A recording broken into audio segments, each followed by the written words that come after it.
Dami po sa kanila ay umiiyak habang nagsasalita si Pangalawang Pangulo Inday Sara Duterte. Pinapabot po ng ating mga kababayan mula sa Kuwait at nung mga iba pa na naroon din sa Middle East na sila po ay kaisa natin ngayon sa ating ginagawang pagtindig, sa ating paninindigan, pagtatanggol, pagpoprotekta at pag-aalaga kay Vice President Inday Sara Duterte. Kaisa rin po natin sila sa pagkondina ng maraming pag-aabuso ng administrasyon ni Bongbong Marcos. Kaisa rin po natin sila at milyong-milyong Pilipino sa labas ng ating bansa sa pagkondina sa maraming pagmamalabis, pag-aabuso at korupsyon na nagmumula sa House of Representatives sa pamumuno ni Martin Romualdez. Kaisa rin po natin sila sa pagpapakita ng suporta kay Attorney Zuleika Lopez na ikinulong dahil lamang hindi nagustuhan ng isang convicted na mambabatas ang naging tugon ng kanilang resource person. Dito lamang sa nagaganap na 19th Congress na mga pagdinig, makakakita ka kapag hindi nila gusto ang sagot ng kanilang bisita sapagkat inimbitahan nila, mauuwi sa kulungan yung taong inanyayahan, inimbita at kanilang tinaguriang resource person. Wala ng katarungan, wala ng paggalang, wala ng respeto sa ating saligang batas. Huwag po tayong papayag. Alam mo ninyo, nakakalungkot na yung isang convicted na mambabatas ang merong lakas ng loob magpakulong sa isang resource person. Nakalimutan na ho ng Kongreso, ang daming pulis dito. Nakalimutan na ho ng Kongreso na hindi nila trabaho gumawa ng isang criminal investigation. Hindi sila law enforcement body. Hindi sila tulad ng PNP. Hindi sila katulad ng Station Investigation Division. At lalong hindi sila katulad ng National Bureau of Investigation. Ang trabaho ng mambabatas ay gumawa ng batas, hindi maghanap ng butas sa tugon ng kanilang mga inimbitahan. Nakalimutan na rin ng mga mambabatas na bukod sa sila ay hindi mga alagad ng batas, hindi rin po sila mga piskal, hindi po sila prosecutor's office, hindi po sila bahagi ng National Prosecution Service ng Department of Justice na merong karapatan at kakayahan at expertise magsagawa ng imbestiga upang malaman kung sino ang dapat kasuhan at kung ano ang kasong kriminal na dapat isampa sa korte. Hindi po trabaho ng mga mambabatas mag-astang mga piskal. At higit sa lahat, nakalimutan po ng mga mambabatas, lalo na yung convicted na mambabatas,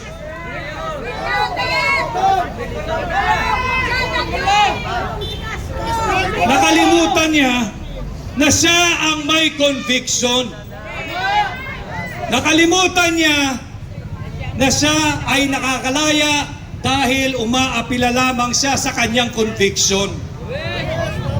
At higit sa lahat, nakalimutan niya at ng mga kasamahan niyang pilit tinatatawag na honorable na hindi sila trial body o trial agency.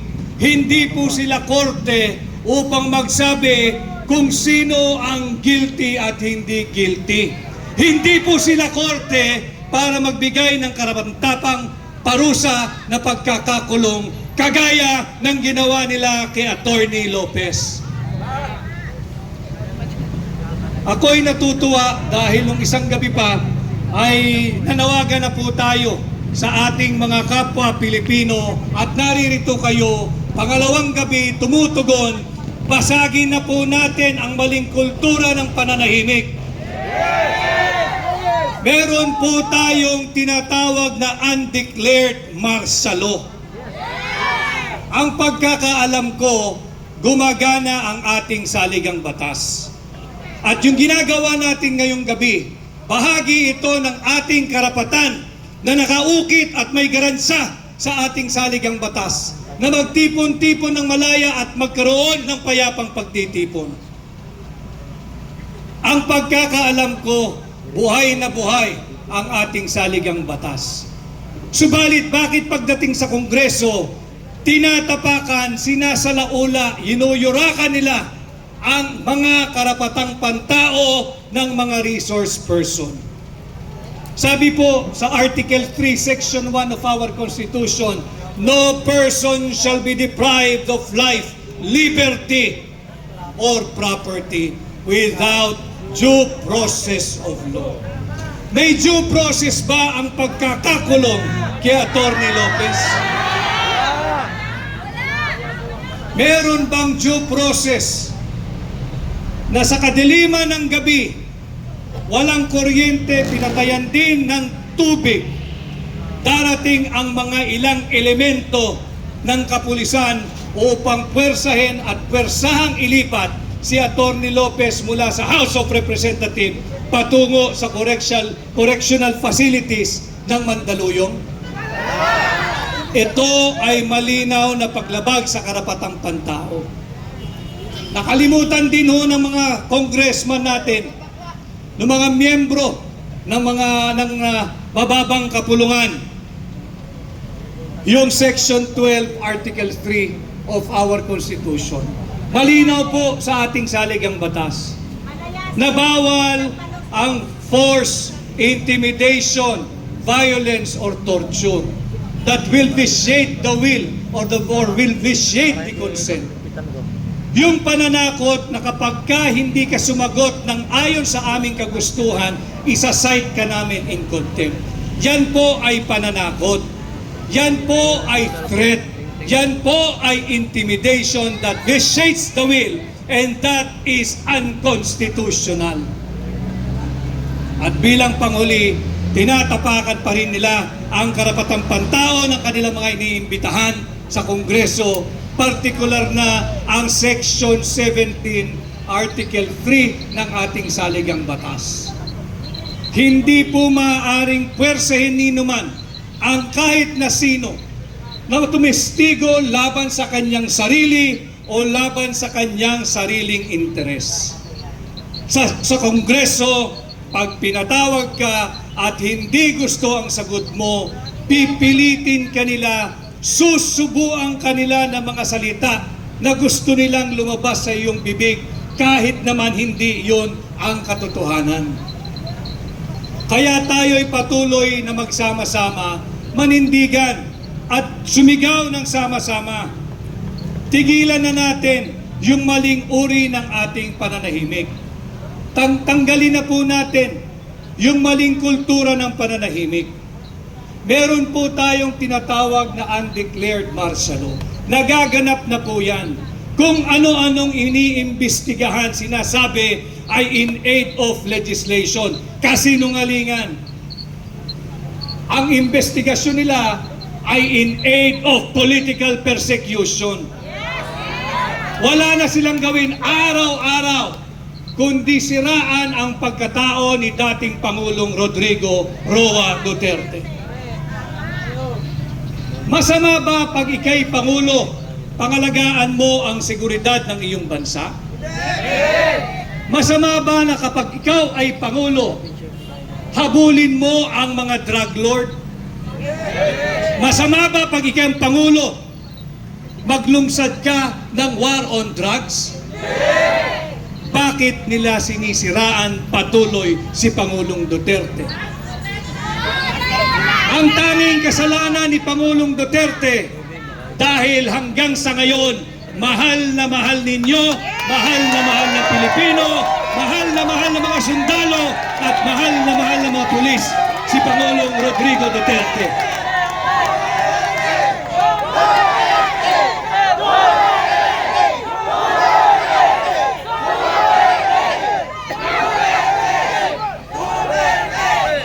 At dahil hindi sila magtagumpay, ang kanila namang pinupuntirya ngayon ay si Vice President Inday Sara Duterte.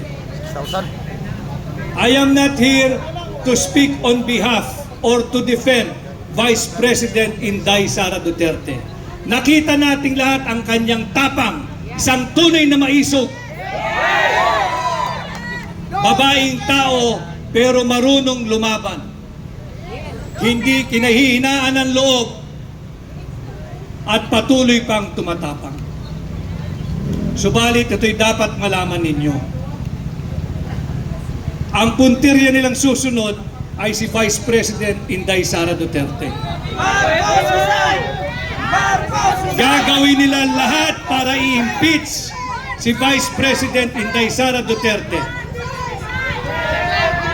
Ang layunin ay palitan siya ni Martin Romualdez. Ang layunin ay panatiliin ang kanilang angkan, ang kanilang pamilya, ang kanilang sarili sa kapangyarihan, sa poder, at patuloy nagahasain ang kaban ng ating bansa. Papayag ba kayo dyan? Ito ang kanilang mga tunay na layunin. Kaya kami, ako, ay magkakasama, lumalapit sa inyo. Atin pong protektahan at ipagtanggol si Vice President Inday Sara Duterte. Sapagkat si Inday Sara Duterte, siya lamang po ang sumisimbolo, kumakatawan at sumasagisag sa 32 million Filipinos na bumoto sa kanya. Nagkataon lamang na ang binoto ng 32 million Filipinos ay si Inday Sara Duterte. Bakit galit na galit ang administrasyon ni Bongbong Marcos? Dahil kagaya ng kanyang ama, mahal na mahal nating mga Pilipino si Vice President Inday Sara Duterte.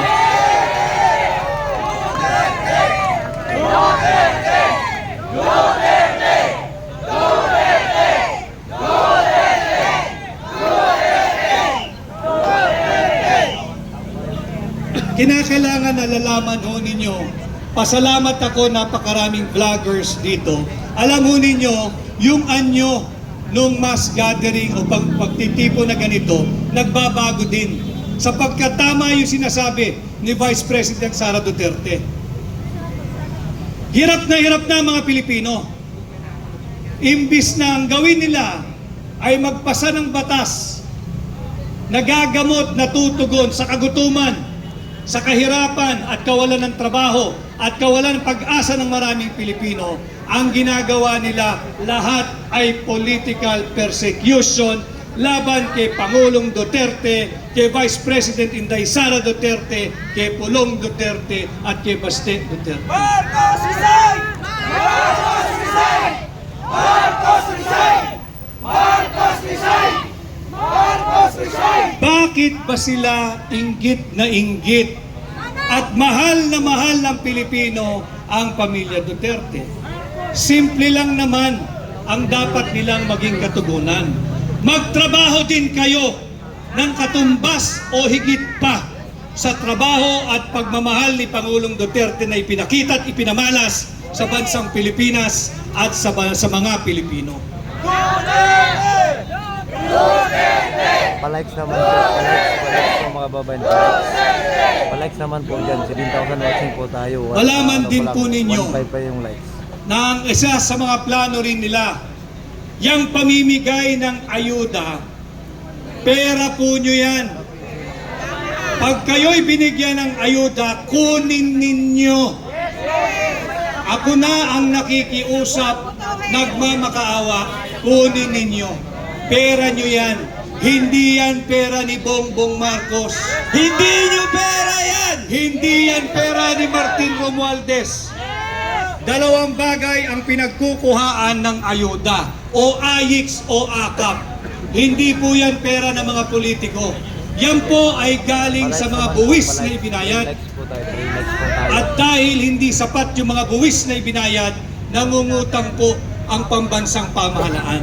Na ang magbabayad po ay manggagaling sa buwis na ibabayad ng mamamayang Pilipino. Pera nyo po yan. Tanggapin po nyo yan. Pero pag sa pagtanggap ninyo, huwag nyo pong isuko ang inyong pagkatao, ang inyong dignidad, ang inyong self-respect, at ang inyong boto. Kunin ninyo ang perang yan, sundin ninyo ang nasa sa loob ninyo, sundin ninyo ang nasa puso ninyo. Importanteng nalalaman ho ninyo ito dahil mahirap naman na tayo'y nagsasalita lamang upang paigtingin ang inyong galit. Hindi po. Ito po yung mga bagay na dapat nalalaman ninyo. Karapatan po ninyong malaman ito dahil hindi na tayo lumalabas sa tinatawag nating traditional media. Kaya palakpakan natin ang lahat ng social media vloggers na naririto ngayong gabi. Sila po ang tinatawag nating new media. Sila po ang nagdadala ng totoo at tunay at makabuluhang balita sa mga tahanan, sasakyan, lugar ng trabaho, opisina, at maging sa ibang panig ng mundo. 7,000 Gising na po ho tayo. yung ating Palike mga naman po, kababayan sa dalawang ibang libo panig ng mundo, sa US, sa Kuwait, dyan sa Middle East. Sila po ay nakamatsyag sa inyo, nanunood kabahagi ng ating ginagawa ngayon. Makikita po nyo yan sa inyong mga views. Hindi naman ho pare-pareho ang channel ninyo, pero makikita ninyo padami ng padami ang nagpapakita ng hindi pagsang-ayon sa ginagawa ng administrasyong ito. Kaya wag ho kayong mapapagod, nagsisimula pa lamang po tayo, pinaglalaban lamang po natin dito yung sinisigaw ng hakbang ng maisog, nananawagan for transparency, accountability, peace and security. Ating panagutin ang mga magnanakaw diyan sa Senado at sa Kongreso. Nabanggit po kanina ni Placido na ako po ay isang kandidatong para senador ng hakbang Palike naman po, maisog. palike mga kababayan. Hindi na po muna panahon yan. 7,000 po tayo. Nais ko lang dalawang pong libo. banggitin ang pangunahin sa aking nais gawin. Yan yung war on corruption. Subalit, yung war on corruption, hindi po yan motherhood statement. Kung tayo'y tutulungan ninyo, sisikapin kong maibalik ang death penalty. Death penalty, subalit sa 2 kaso lamang. 2 kriminal na kaso lamang. Unang-una sa kasong plunder. Para matigil na yung patuloy na pagnanakaw ng mga mambabatas.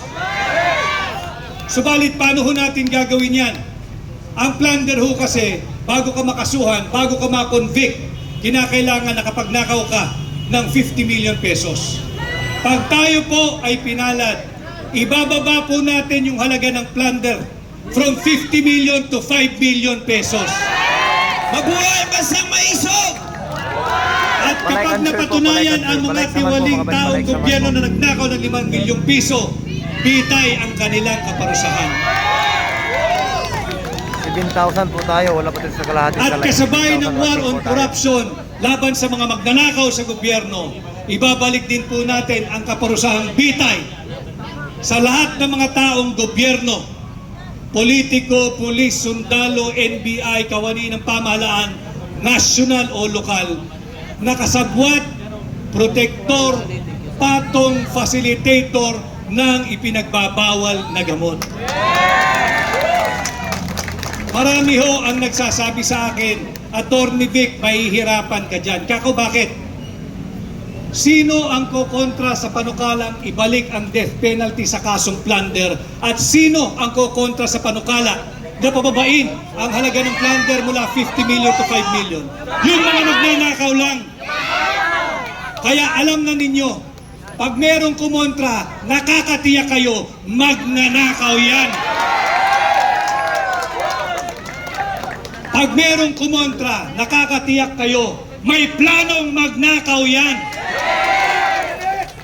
At pag merong kumontra, nakakatiyak kayo, hindi siya masayang magnakaw ng 5 milyon lang. Kaya gusto niya 50 million pesos pa rin.